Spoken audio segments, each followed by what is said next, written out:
डरपोक सास बहू। जिगर और बलराज अपने अपने ऑफिस के लिए निकल जाते हैं, जिसके बाद तानिया और उसकी सास घर के काम में बिजी हो जाती हैं। तभी रसोई में से तानिया के चिल्लाने की आवाज आती है। ओए माँ, बचाओ रे, उश, उश, उश, भागो यहाँ से। तानिया की आवाज सुनकर उसकी सास भी वहां आ जाती है। अरे क्या हुआ? और इस तरह स्लैब पर चढ़कर क्यों बैठी हो? उस छिपकली की वजह से। है? छिपकली? अरे कहाँ है छिपकली? ऐसा बोलते हुए तानिया की सास भी डर कर स्लैब पर चढ़ जाती है। अरे जब इन छिपकलियों को घूमने के लिए हमने दीवार और छत दी है, फिर ये हमारे घूमने की जगह पर क्यों उतर आती है? मुझे क्या पता, सामने बैठी है, आप ही पूछ लो ना, साथ में भगा भी देना। इस पर सास डरते हुए स्लैब पर बैठी बैठी ही छिपकली को भगाने की कोशिश करती है। हुश, हुश, हुश, अरे जा ना, वापस अपने घर जा। सासू माँ, छिपकली है, कुत्ता नहीं। अरे हाँ, छोटी सी ही सही छिपकली तो है, तो तुम ही भगा दो ना। तानिया की सास उसे स्लैब से नीचे गिरा देती है, जिस पर छिपकली तो डरकर भाग जाती है, लेकिन दोनों सास बहू के बीच टॉम एंड जेरी वाला खेल शुरू हो जाता है। आपने मुझे धक्का क्यों दिया? मुझे कुछ हो जाता तो? अगर वो मुझे खा जाती तो? अरे छिपकली थी, डायनासोर नहीं। हाँ, सिर्फ छिपकली ही थी, और आपको उससे डर नहीं लगता तो खुद क्यों नहीं भगा दिया? अरे तेरे होते हुए अगर मुझे काम करने पड़े, फिर बहू होने का फायदा क्या है? इसी तरह सुबह से शाम हो जाती है। जिगर और बलराज भी ऑफिस से घर वापस आ जाते हैं, लेकिन सास बहू की तू मैं खत्म नहीं होती। आज इस सभा का मुद्दा क्या है? मम्मी ने मुझे छिपकली के सामने फेंक दिया।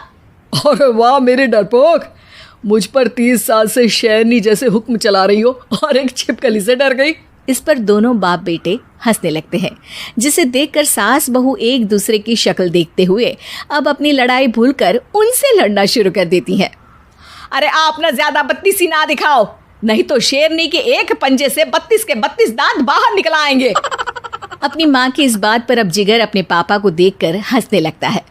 अरे क्यों पापा, आ गया स्वाद। अभी आपको भी आएगा स्वाद। इस पर घर में सास बहू ड्रामा बंद होकर पति पत्नी नौटंकी शुरू हो जाती है, जिस पर तानिया से कहा सुनी के बीच जिगर अचानक चिल्लाते हुए कहने लगता है। कॉकरोच, इतना बड़ा कॉकरोच, हे भगवान, अब हमें इससे कौन बचाएगा? कॉकरोच का नाम सुनते ही दोनों सास बहू सारी लड़ाई भूलकर फुदक से कूदकर पास रखे सोफे पर चढ़ जाती हैं। अरे कहाँ है, अरे कहाँ है कमबख्त? अरे उसे भगाने की जगह अनाउंसमेंट तो ऐसे कर रहा है जिससे 12:40 की आखिरी लोकल है, छूटनी नहीं चाहिए। अरे भलाई का तो ज़माना ही नहीं है। ठीक है भाई, अब मैं आपको बिल्कुल भी नहीं बताऊंगा कि आपके पीछे भी एक बहुत बड़ा कॉकरोच बैठा है। जिगर की बात पर एक बार फिर दोनों डर से उछल जाती हैं, जिसके बाद जिगर और बलराज इसी तरह कभी कॉकरोच तो कभी छिपकली का नाम लेकर उन्हें परेशान करते रहते हैं। अगली सुबह ये दोनों हमारे डर का ऐसे मजाक बना रहे थे जैसे खुद कभी किसी चीज़ से ना डरते हो। ये जिगर ना बचपन में तो चींटी से भी डर जाता था। पर मम्मी, उन्हें डराने के लिए मैं चींटी तो नहीं पकड़ सकती। अरे पागल औरत, इतना बड़ा होकर क्या वो चींटी से डरेगा? मतलब हमें बदला लेने के लिए कुछ अलग सोचना पड़ेगा। अरे वाह, क्या ब्रांड न्यू न्यूज़ दी है। सोचो अब। दोनों बहुत देर तक जिगर और बलराज को डराने के लिए अलग अलग तरीके सोचती हैं, पर किसी भी अंजाम तक नहीं पहुंच पाती, जिस पर तानिया की सास उससे कहती है। हम उन्हें नहीं डरा सकते, पर अपना डर तो ख़त्म कर ही सकते हैं ना। अगर हमारा डर ख़त्म हो जाएगा तो फिर वो अपने मज़े के लिए किसे डराएंगे और इसी तरह उनका पचका हो जाएगा। हाँ, नाइस आइडिया, पर मुझे इससे डर क्यों लग रहा है? सास की बातों से डरते हुए भी वो दोनों अपने डर को ख़त्म करने के मिशन पर लग जाती है, जिसमें पहला कॉकरोच सामने आते ही वो डर कर भाग जाती है। हमसे ना हो पाई मम्मी, इससे आप ही निपटो ना। अरे क्या आप निपटो, साथ चल, नहीं तो तेरे ऊपर ना छिपकली गिरा दूंगी। हाँ बस हाँ, पहले छिपकली पकड़ कर तो दिखाओ। अरे यार चल ना।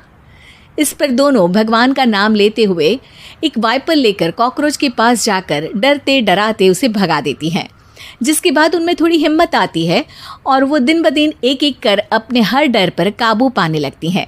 कुछ हफ्तों बाद, वाह मम्मी, आइडिया तो मस्त था। अब कॉकरोच हो या उसका बाप, मैं किसी से नहीं डरती। अरे शाबाश। और मैं छिपकली हो या उसका पूरा गैंग, सबके छक्के छुड़ा दूंगी। पर मम्मी जी, उससे पहले किसी को सबक सिखाना है। उसी रात जब बलराज और जिगर टीवी देख रहे होते हैं तो दोनों सास बहू प्लान बनाकर छुपके से उन पर नकली छिपकली और कॉकरोच फेंक देती हैं, जिसे देखते ही वो दोनों अपनी जगह से उछल खड़े होते हैं। अरे ओए माँ, छी ये छिपकली कहाँ से आ गई? ओह, अब इस कॉकरोच को मेरे ऊपर से हटाओ ना। अरे क्यों बेटे, कैसे माँ याद आ गई? जब माँ को डर लग रहा था तब तो बहुत खिल्ली उड़ा रहे थे। ससुर जी, कॉकरोच से तो हम जैसे डरपोक डरते हैं, फिर आज आपको क्या हुआ? दोनों हंसने लगती है, जिससे जिगर और बलराज को भी उनकी गलती का एहसास होता है।